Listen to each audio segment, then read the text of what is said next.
আজকের দিনটা ছিল উল্টো রথ, মানে জগন্নাথ দেব, সুভদ্রা আর বলভদ্রর বাড়ি ফেরার পালা।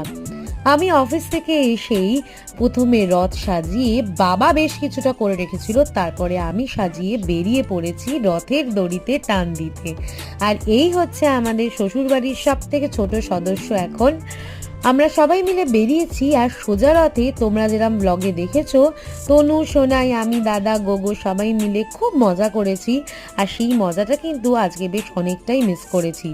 আজকে বোবোর দাদুরা বেরিয়েছিল বোবোকে নিয়ে রথ টানতে, আর রথ টানার শেষে এইবার আমরা পৌঁছে গেছি আমাদের বাড়িতে।